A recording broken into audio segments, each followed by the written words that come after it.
What's up, guys? It's your boy, Barca Boy 103. Today we're going to be reacting to the Barcelona news over the past 48 hours, where there are big topics that we have to discuss. Firstly, Barcelona are well advancing on two young star operations in Claudio Echeverri and Lucas Bergvall, two very young up-and-coming midfielders slash wingers who Barcelona are making big move for, contacting their clubs, making moves on the player side as well, making bids as well. These two deals are very advanced to the point that we have to talk about it, and these may not even be first team signings. They may even be for Barca Athletic, of course, looking for the future. Xavi, of course, desperate need for some midfielders. We have been linked with two German midfielders that we will talk about the situation with Barcelona. But of course, with players coming in, there will be players leaving the club. We have some big updates on the exit of Clement Lenglet in the upcoming January transfer window, where AC Milan are showing big interest in the French center back. Also, some contract renewal updates on Araujo and the interest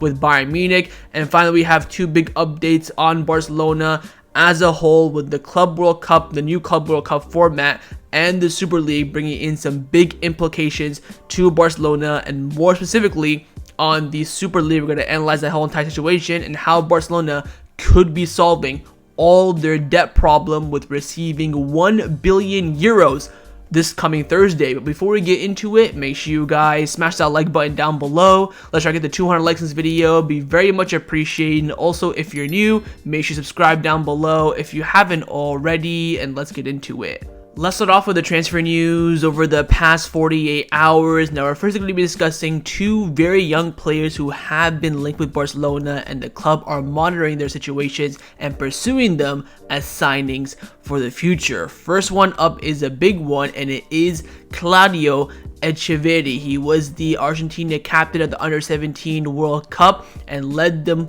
to a 4th place finish. There are reports coming in from Argentina suggesting that Barcelona have stepped up to sign Claudio Echeverri and are willing to negotiate with River Plate to pay more than his 25 million euro release clause, but of course in Barcelona fashion, in installments. His agent intends to seal the transfer now, and he could make the move to Barcelona permanently in June. Following the report, we got more from Argentina suggesting that Barcelona are in fact willing to pay more than Claudio Echeverri's 25 million euro release clause, somewhere around 30 million euros, but pay it in installments. Manchester City and Chelsea are also following him, but Barcelona have taken a big step forward. Xavi has been following him and looking into every detail about the player. Real Play wanted to extend his contract beyond December 2024 and also increase the release clause, but they can't do anything if he wants to leave and the club wants to pay the current release clause. Now, this is big. Now,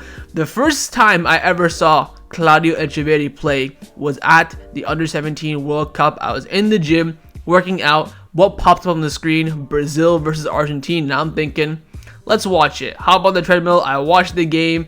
Echeverri scored a hat trick and they beat Brazil. It was an unbelievable performance. And you can go to my Twitter. I was tweeting during the game as well.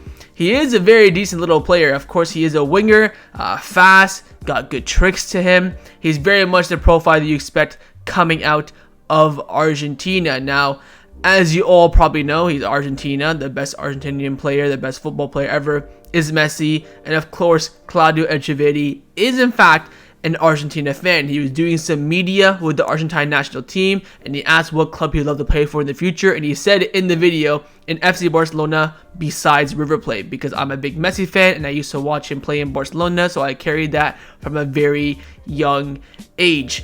Now, following all the speculation from Argentina, again, this is big news, big bombshell that Barcelona are going for one of the best Argentinian talents in the world. Fabrizio Romano then confirmed the interest, said it was genuine, and said that Barcelona are in talks with River Plate. But Fabrizio Romano said this: River Plate are currently not in favor of Barcelona's structure of the deal for Claudio Echeverri. Manchester City and Chelsea are also entering the race. So basically confirms everything from Argentina, but says that River Plate do not want the structure that Barcelona are offering, which is higher than his release clause, but paid in installment. What River Plate want is Claudio Echeverri's release clause paid in full, 25 million up front. They're not willing to take a 5 million more to get that paid over the course of a few years. So we'll wait and see how it goes. Now, the one thing that worries me is that we have 25 million to spend and we're spending it on a winger, which I understand we do need wingers, makes sense, but we need to pivot more. So the fact that we have this money, I think, is a positive sign, but I think the fact that it's going somewhere else,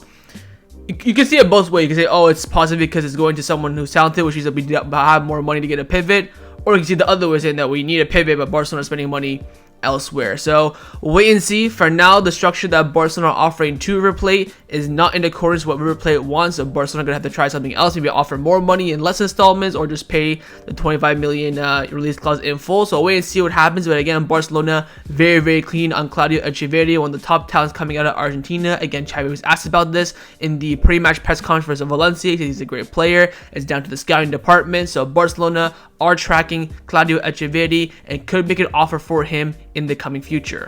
Now, the other 17-year-old talent who Barcelona are in for is Lucas Bergvall, is I believe how you pronounce it in Swedish. This is coming in from Matteo Marito from Olivo, and he's come out saying that Barcelona have contacted, I'm not going to try to pronounce this Swedish team's name, but it is the club of Lucas Bergvall, and have also made their first offer. There is no agreement between the two clubs yet, but there is good harmony and they are negotiating. Bergvall is very attracted by the prospect of playing for Barcelona and would see Barcelona as his first option. The operation would be for June 2024, so this upcoming summer. Inter Milan are also very interested and also sent an official offer to the Swedish club. Manchester United have also asked about him as well. So Barcelona making some good moves here for some youngsters. Bergvall is a attacking midfielder, can play on the wings as well, can play as an 8 or even potentially as a creative box-to-box as well. So he's got some different outlooks to him. I've seen some of his clips. I've never watched him play like I did Claudio Echeverri, but he looks good, of course, on the YouTube clips. You can't really judge it too much. Again, there's no really reports on the price either. This could be 10 million. It could be like Noah Darvic, who's a couple million, I think, in the summer, or it could be as big as Claudio Echeverri, 25 million euros. I think it will be under 25 because, again, Swedish talent, I don't think it goes for too much. If Noah Darvic last summer was, I think he was like 3 or 4 million, if I'm not mistaken. I'm thinking Bergvall is going to be somewhere in that region as well. But again, it's very strange to see Barcelona making moves for such young talent. You could say we need a bit of experience and a bit of players right now that are about to reach their prime. And of course, we need some big improvement on the first team as well. We're spending all this money, time, and effort on youngsters. But with Barcelona not going to be too active in the January transfer window, I think Victor Roque is just to come in and that's it. Maybe the club are working on future plans, and when the summer comes, a few months beforehand, they really focus on the first team. But we'll wait and see. Negotiations are happening. We are, talking with his club. They're talking on personal terms as well. So there's definitely very much similar movements to Claudio Echeverri for Bergvall, and we'll have to wait and see how the club develop on talks. But again, the first offer is there. Clubs are talking. There's talks on the player side as well, and this deal is definitely developing. Now on to more bigger targets where Barcelona are going to be improving the first team. Of course, the midfield is in a position that Barcelona are lacking numbers at the moment and does need some massive improvements. And one of the players that we have been linked with is Florian Wirtz. Our reports coming in from Sport 1 in Germany saying the clear plan for Florian Wirtz and his entourage is to stay at Bayern Leverkusen before taking the next step. Bayern Munich is interested, and Wirtz and his entourage know this. Barcelona and Liverpool have also consulted their representatives. Again, we know very much so that Bayern Munich are leading the race. They have the money, they have the needs, the funds, the necessities. Liverpool and Barcelona have always been in the background, just having the initial interest. What's clear is that Barcelona don't want to pay the money that Bayern Leverkusen are asking for right now, which is around 85 to 100 million euros. This will probably have to wait until the summer of 2025 if he's still at Bayern Leverkusen for Barcelona to really make a push. I think he's an absolutely brilliant player. He's one of the few players I've seen come back from an ACL injury, and it looks like he has never had an ACL injury in his life. I remember we reported about this on the channel last year when he was the talks again. There were rumors that he, I think, done his ACL, would be out for 9 months. He's back now, and he's absolutely balling for Bayern Leverkusen under Xavi Alonso. So this is something that we'll have to wait and see for the future. This is definitely not something that we're going to be eyeing this upcoming summer in 2024. But in 2025, he stays at Leverkusen for another year. You just never know. But one player, another German, who is definitely an option this summer, of course, is Joshua Kimmich. Sport 1 also came out saying that Joshua Kimmich is interested in the idea of leaving Germany and playing for a club in another league. Look, if you told me right now Joshua Kimmich or no one, I'm obviously going to take Joshua Kimmich. I saw him play against United. I tell you what, I don't think he's what we need. He's very much a similar profile to Frankie de Jong, and we all know Frankie de Jong cannot do the lone pivot role. I think Joshua Kimmich is very much a utility player. I think he can put in the shift in the pivot. He's probably, I think, more of a double pivot player, and also I think he probably does very well at right back. It's a signing that I think that for the price, the needs, necessities, the movement with Bayern Munich, the negotiation with the players' wages as well, I just don't think it's worth it. Unless Bayern Munich let him go for like under 50 million, it wouldn't be worth my time. The reality is that you have better players available just for a few million extra on top of his price, and I just don't think it's worth it for Barcelona. It's not what we need right now. Another veteran coming in, prime of his career, 2 or 3 years at Barcelona on high wages is not what we need. We need someone who's about to reach their prime, who come in right now maybe on medium wages, and then of course has that increase later on. But we'll wait and see what happens with Joshua Kimmich. It all depends on what happens with Real Sociedad with Zubimendi, what Bayern Munich decide, what Kimmich decides, and also of course what Barcelona decide as well. Let's now discuss the players that have been rumored to leave Barcelona over the past 48 hours. The only player that's been rumored to leave Barcelona recently has been Clement Lenglet.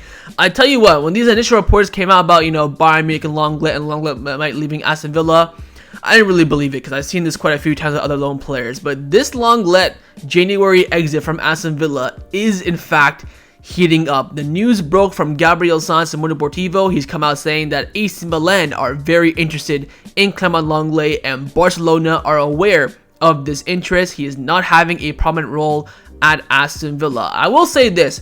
When Aston Villa signed Lenglet, we all knew he was going to be the third, fourth choice center back. They have Konza, they have Diego Carlos, Tyrone Mings ahead of him. Tyrone Mings, I believe, did his ACL. Konza, Diego Carlos are starting, and of course, Pau Torres as well. Those are the three ahead of Lenglet. Again, he's played no Premier League matchups, just Europa Conference League games. Matteo Marito from Fabrizio Romano also confirmed the report, saying that AC Milan have asked about Clement Lenglet's situation to Barcelona. Matteo Marito and also Alex Pentel from Relevo then elaborated, saying that AC Milan has Clement Lenglet in their sights. It seems that his days are numbered at Aston Villa, and Barcelona already knows of this interest, and it is expected that in the coming days talks will begin that could take him to AC Milan in the winter transfer window. I am all for this. I'll tell you what, I would let Lenglet join AC Milan for free. This right here is a gift from God, a perfect opportunity to avoid a Lenglet saga this summer. Keep in mind, when Lenglet comes back in the summer, first team, preseason, then leaves last second, it's been like this for 2 summers now. And during that, 2.5 months when he's lingering, then leaves, we pay his wages. We have got to get rid of him. And again, with the financial fair play rules in La Liga, I believe once you get him off the wage bill, you have to wait like another next 6 months or something like that to actually use his wages for FFP margin. So getting rid of him in January would be absolutely fantastic. I don't know if this is going to be a loan or a permanent transfer, but anything to get rid of Lenglet on a permanent basis, I will take. I will tell AC Milan, look, just take him for free. Well, maybe I wouldn't say that first. I'll probably say, hey, 5 million, he's all yours. Of course, they're rumored to be getting Juan Miranda for around 3 or 4 million. Maybe they just, combine them both, 10 million package, Lenglet and Juan Miranda. Happy days for them. This is a huge opportunity for Barcelona, and hopefully we don't fumble it. Even if it leads to the only way I would let Lenglet join AC Milan on loan is if they pay more of his salary than Aston Villa. I think Aston Villa right now, I'm pretty sure they're paying 80% of Clement Lenglet's salary. For me to do all this maneuvering, AC Milan had to pay at least 85%. That way, you have to of course recall Lenglet from Aston Villa. I don't know if you had to pay, probably had to pay Aston Villa some sort of compensation. Will AC Milan cover that compensation? I have no idea, but the interest is there. I don't think it's a complicated operation, but it's not an easy one definitely to execute. I think Aston Villa do have a lot of say here as well. Of course, maybe Clement Lenglet's relationship with Unai Emery can push for the move, but this again, big opportunity for Barcelona to get rid of Lenglet's wages permanently from AC Milan, as they are showing some big interest in the French center back for this upcoming January transfer window. Let's now discuss some contract renewal updates around the first team at Barcelona. Just one update, and it is on the contract renewal of Araujo. As we all know, over the Bayern Munich interest over the past few weeks, Barcelona are going to be pushing heavily for the renewal of Araujo in the new year. And according to Christian Falk, who is a very reliable source in Germany, I would say he's definitely top 5. I believe he writes for Bild or Sport 1, one of the outlets in Germany, but he's come out saying that Ronald Araujo could be using Bayern Munich's interest for a new contract with his own club, of course, Barcelona. He wants a new contract with the Catalan Giants. So he's now suggesting that maybe Araujo is, picking up the phone to Tuchel and pushing this Bayern interest to really push Barcelona to offer him a new deal and also maybe some more money. I will say this though, since the Bayern Munich rumors really intensified, i.e. when the first report came out saying that Araujo had a phone conversation with Tuchel, Araujo's performances have dropped off a lot. When you can definitely tell when a rumor affects a player on the pitch, it's been definitely affecting Araujo. We saw even last night against Valencia, especially in that first half. Second half, of course, like I said in the match review yesterday, he improved a lot, but you can tell even against Porto he looks shaky, and it's very, very obvious that these rumors are affecting him. I don't personally think he's using this to push for a renewal at Barcelona, because of course the club want to renew him. I think he wants to stay as well. Just now about finding that agreement. And Araujo is not the only one. We gotta get a renewal for Frankie de Jong in the new year. Pedri, Xavi, Ansu Fati, Fermin Lopez, and Naki Pena. A lot of players' contracts at Barcelona expire in 2026, so the club really need to make movements on that. I think the main two or main three you could say are Araujo, Frankie de Jong, and I would say Xavi in my opinion, because I think right now is the prime time to renew Xavi. He's currently out injured, not doing anything at the moment, and possibly giving him a new contract would give him motivation, boost his confidence during his rehab as well. So wait and see how Barcelona do with the renewals. Again, the plan is for Deco to do all the renewals and start negotiating and start, making moves in 2024. We heard about this about a month ago, so we'll wait and see what happens on all the players' renewal. But again, with Bayern Munich having that very strong interest in Araujo, the club really had to prioritize his renewal. Let's now discuss some of the news starting Barcelona over the past 48 hours. Firstly, there are some reports about the new Club World Cup format. I believe the Club World Cup is going to be taking place next week or the week after, where of course Man City will do it in the usual fashion format. But I think from then on, we're going to have the Club World Cup every 4 years. It's going to be like a tournament fashion, and you qualify based on your coefficient and where your placement is in the Champions League and in your league as well. But according to Mundo Deportivo, we're hearing that Barcelona's place in the Club World Cup is in jeopardy. In the new system, each country takes 2 teams to participate, and Real Madrid has a seat reserved because they're one of the champions of the last 3 editions of the Champions League. The competition for the other seat is now between Barcelona and Atletico Madrid, and the important criteria is who achieves more points in the Champions League. Of course, Barcelona qualified top of their group, same with Atletico Madrid. That's going to be very, very important, and that's why since losing the game against Shakhtar in the group in Antwerp really hindered us as well. I think we have a 2-point advantage ahead of Atletico Madrid at the moment, and that's of course going to be very, very important for Barcelona to get into this new Club World Cup system to possibly win it. But of course, the money entering and then the money for participating per wins, all that sort of stuff. Now, this is going to add a buckload of extra games to a season. We're hearing now that when this happens, I believe it's happening in 2026, 2027. When this happens, we're going to be playing 80 games that season. Now, keep in mind, right now we're playing 50, 60, so we're going to almost add another 10-20% on top of that as well, which is going to be wild. I think if we do get in this Club World Cup, we gotta have to bulk up our squad and make sure we have excellent squad depth to complete at the Club World Cup, the new UEFA Champions League format. By that time it happens, La Liga, Copa, Super Cup. You're going to have 5 trophies up for the season, which is absolutely wild. But we'll wait and see how things progress. Again, it's not really definitive at the moment. The club do want to be in this, of course. 99% of the reason economically, then probably the 1% just to win another trophy. But keep your eyes on the new Club World Cup format, as it will have big implications financially and also sportingly on Barcelona.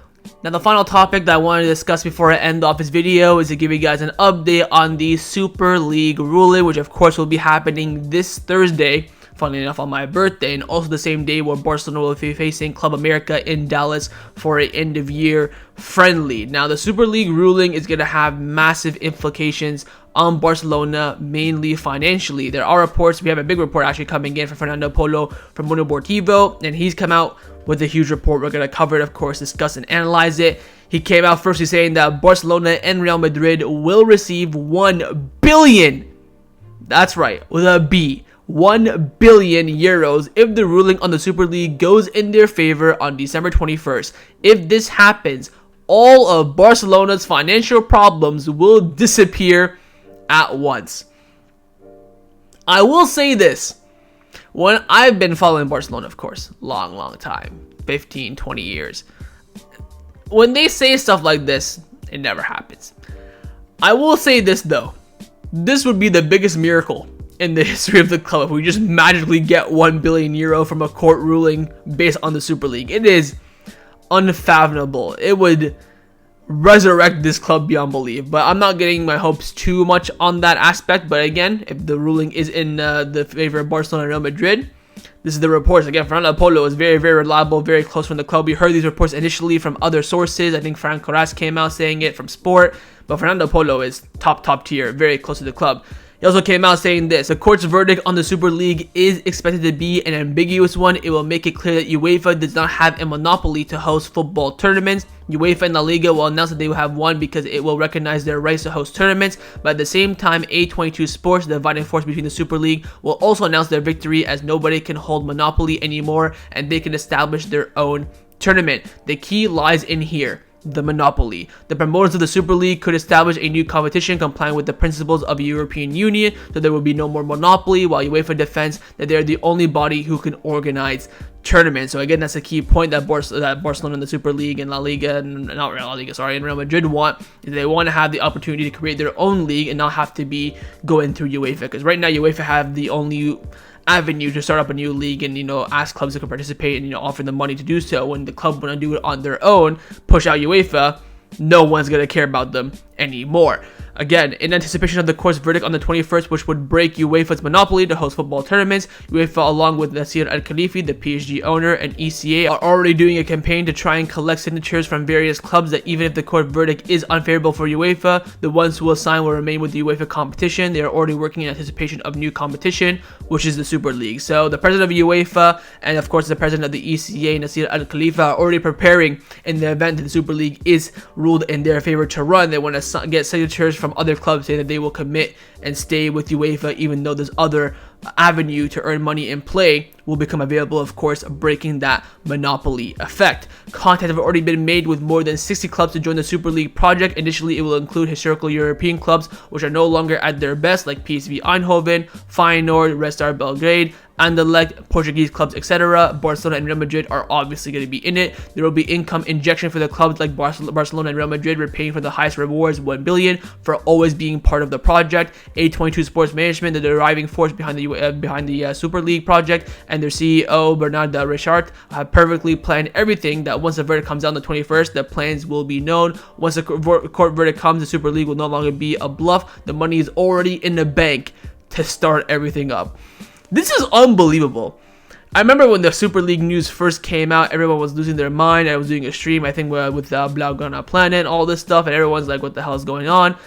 But now I'm saying bring it on. You know why? Because I'm tired and sick of UEFA running everything, and also this 1 billion is going to be hella nice for Barcelona as well. So, to be honest, what could happen is that Barcelona and Real Madrid win this case. They could honestly just take the 1 billion and then not start up the Super League and just go about their day and stay with UEFA. But with UEFA trying to combat it, trying to get all these top clubs to sign, like Arsenal, United, City, Liverpool, Juventus, Bayern, Dortmund, PSG, all sign with the UEFA exclusively, saying that we're only going to participate in their tournaments.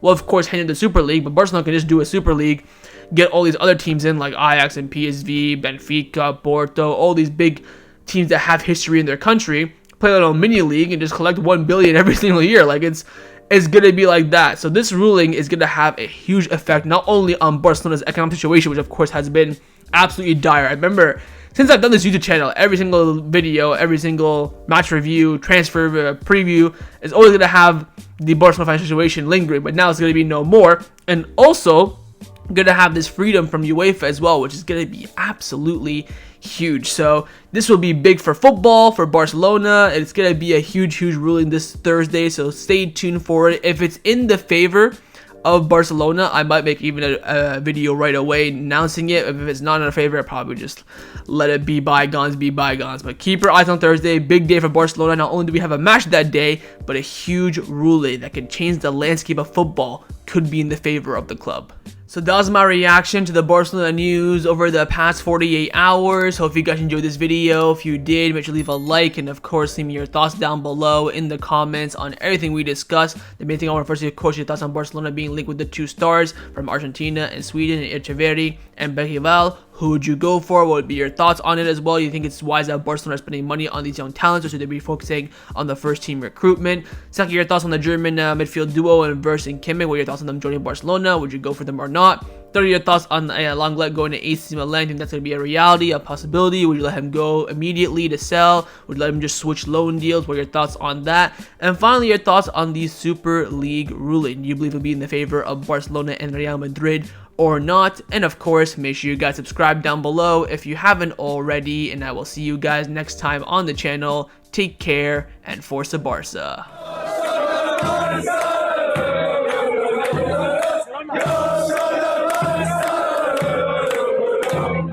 Yeah.